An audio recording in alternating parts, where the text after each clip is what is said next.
Well, I'm going to start on the headers today. As you can see here on the right side header, this is where, when oil changes were done, you remove the filter, the oil would drip down onto the header tubes. So all that has to be cleaned. And I'll probably use a lot of purple cleaner, try to get the oil off the tube so these things can be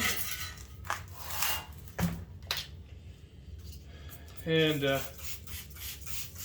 I'll spray them down with purple cleaner and scrub them. Get all the oil off. Once I have all the oil off, then I'll sand them and paint them with high temperature paint. And at the left side header, and you can see that a lot of crud is collected on the header over the years, and took a hammer to it there. At one point, I expect that was for some starter clearance. And the tubes are a bit rusty, but I mean they're not in real bad shape. So I think these are going to clean up just fine.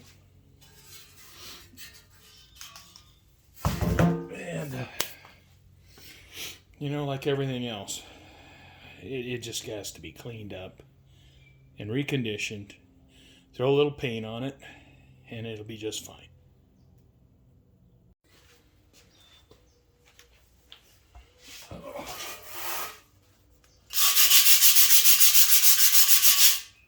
I got some 80 grit sandpaper here to get started on.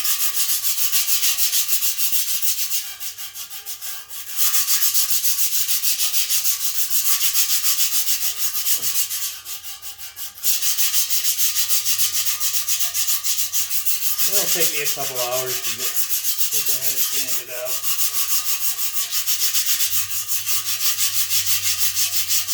But they'll actually smooth out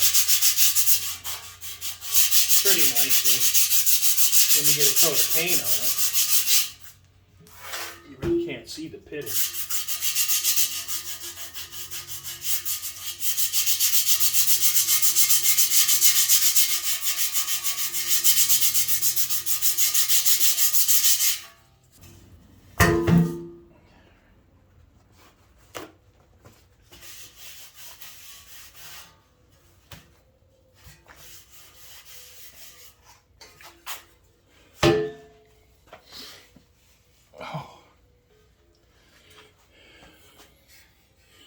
So you can see they've already started looking better. And I'll sand them out completely with 80 grit. And then I'll sand them with 120 grit. It'll take me a couple hours, but it'll be worth it.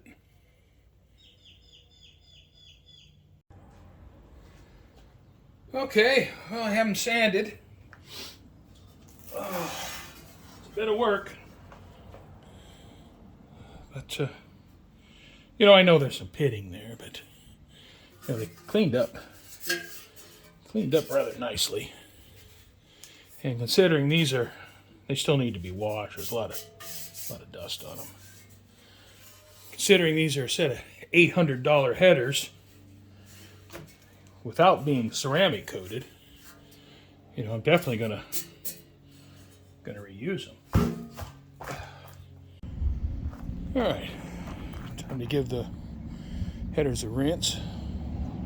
Hit them with some purple cleaner, scrub them with the nylon brush, rinse them off with water, and continue to prep them for paint.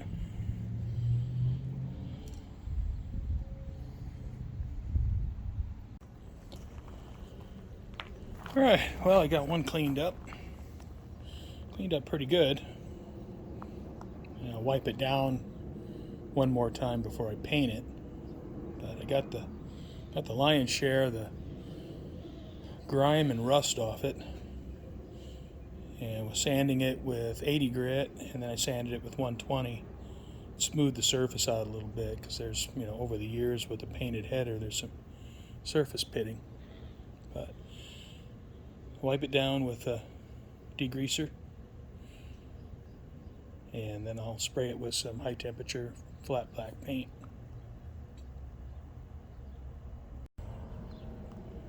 Alright, well, time to paint the right side header.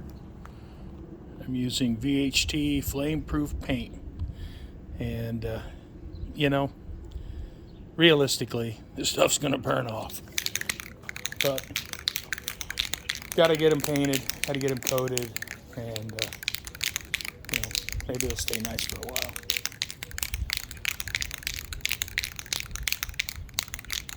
Alright. See what they look like after my hard work.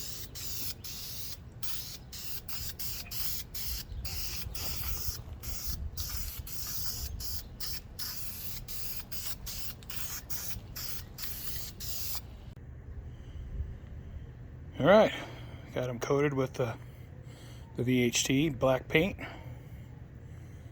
and I have to say they look pretty darn nice. So all the degreasing and sanding was definitely worth it, because they look like new.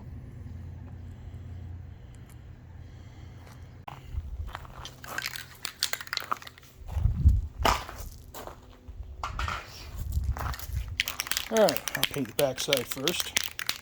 That way when I flip it over, if I get a scratch in it, it'll be on the inside.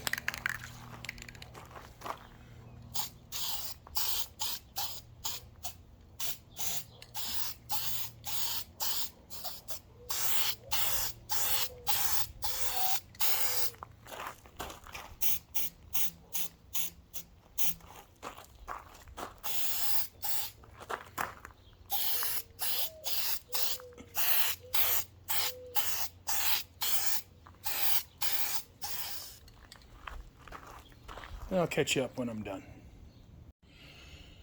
Alright, well, I got the header done. It's painted.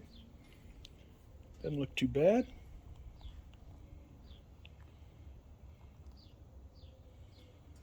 And, like I mentioned before, these headers are $800 uncoated.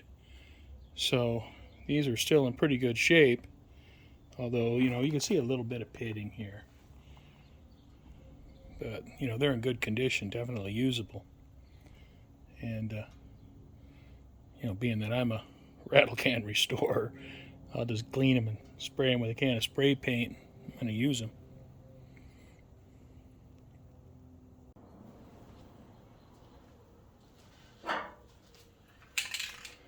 Alright, the headers are painted. And, it's worth the effort. It's a little bit tedious, but, 5-6 hours well spent. And they turned out pretty nice. I mean, considering they were a bit rusty, and there's still some pitting, but sanding them with 80 grit and then 120 grit, it cleaned them up pretty well, and they look good. And I painted them with VHT header paint. And back in the 70s, I'm not sure it was a whole lot better than regular spray paint. But it says silica ceramic coating, good to 1200 degrees F. No, good to 2000 degrees F. So we shall see. But regardless, the headers are done and they can be reinstalled. So as always, thanks for watching. And I hope you join me next time on my road to muscle car nirvana.